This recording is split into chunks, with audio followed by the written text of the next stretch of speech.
दोस्तों, हम इस वीडियो में जानने वाले हैं भौगोलिक संकेतक और ट्रेडमार्क के बीच क्या अंतर है, साथ ही साथ इनके बीच क्या विवाद के विषय हैं, इन सभी के बारे में जानेंगे।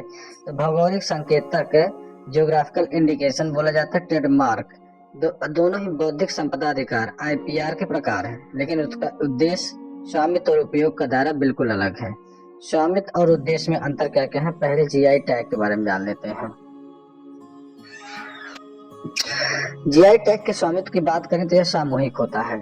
जीआई टैग का स्वामित्व किसी एक व्यक्ति या कंपनी के पास नहीं होता है, बल्कि यह विशिष्ट भौगोलिक क्षेत्र के भीतर उत्पादन करने वाले उत्पादकों के पूरे समुदाय के पास होता है। इसका उद्देश्य क्या होता है? जीआई टैग यह प्रमाणित करता है कि किसी उत्पाद की गुणवत्ता, प्रतिष्ठा या विशेषता मुख्य रूप से उसकी उत्पत्ति स्थान ऑरिजिन के कारण है। यह उत्पाद और उसके भौगोलिक स्थान के बीच एक मजबूत संबंध स्थापित करता है, जैसे दार्जिलिंग चाय, नासिक वैली वाइन, ये सब चीजें। वहीं अगर हम ट्रेडमार्क की बात करें तो इसका स्वामित्व व्यक्तिगत और कारपोरेट होता है। ट्रेडमार्क का स्वामित्व किसी एक व्यक्ति, फर्म या कंपनी के पास हो सकता है। उद्देश्य इसका क्या है? ट्रेडमार्क एक ब्रांड नाम, लोगो या प्रतीक होता है जो एक उत्पाद को दूसरे उत्पाद से अलग पहचान देता है। उत्पाद की व्यावसायिक स्रोत की पहचान कराता है।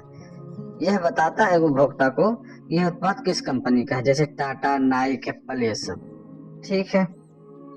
हस्तांतरण उपयोग का दायरा क्या है इसमें? जीआई को बेचा, हस्तांतरित या लाइसेंस नहीं दिया जाता है। ठीक है।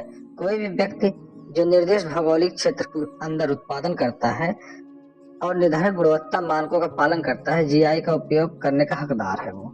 वहीं ट्रेडमार्क में देखें तो ट्रेडमार्क को बेचा भी जा सकता है, लाइसेंस भी दिया जा सकता है, हस्तांतरित भी किया जा सकता है। इसका उपयोग केवल व्यक्ति या कंपनी कर सकती है जिसके पास इसका स्वामित्व होता है। जीआई टैग और ट्रेडमार्क के बीच विवाद का जो उदाहरण है उसके बारे में हम बताते हैं आपको। इसका एक प्रमुख विवाद अक्सर शराब और स्पिरिट उत्पादों में उत्पन्न होता है, जहां एक भौगोलिक नाम ट्रेडमार्क रूप में पंजीकृत करने की कोशिश की जाती है। क्योंकि ये जैसे भौगोलिक नाम क्या हो, जैसे शैंपेन हो गया। उदाहरण के लिए शैंपेन का विवाद क्या है? शैंपेन एक भौगोलिक संकेतक है। यह फ्रांस के शैंपेन क्षेत्र में उत्पन्न होने वाली स्पार्कलिंग वाइन के लिए आरक्षित है।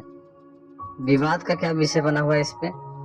कई कंपनियां जो इस क्षेत्र के बाहर वाइन बनाती हैं, वे शैंपेन शब्द का उपयोग अपने ब्रांड नाम के हिस्से के रूप में या अपने उत्पाद के वर्णन के रूप में करना चाहती हैं। अब इसमें संघर्ष क्या क्या होता है इन सब क्षेत्रों को लेकर? जैसे गैर शैंपेन वाइन क्षेत्र जो होते हैं, शैंपेन शब्द का ट्रेडमार्क के रूप में उपयोग करती हैं, तो यह शैंपेन क्षेत्र वास्तविक उत्पादकों के जीआई अधिकार का उल्लंघन करता है।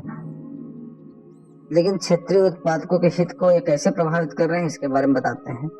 इस तरह के विवाद क्षेत्रीय उत्पादकों के हितों को गंभीर रूप से प्रभावित करते हैं। जैसे प्रतिष्ठा का अवमूल्यन। प्रतिष्ठा का अवमूल्यन कैसे होता है?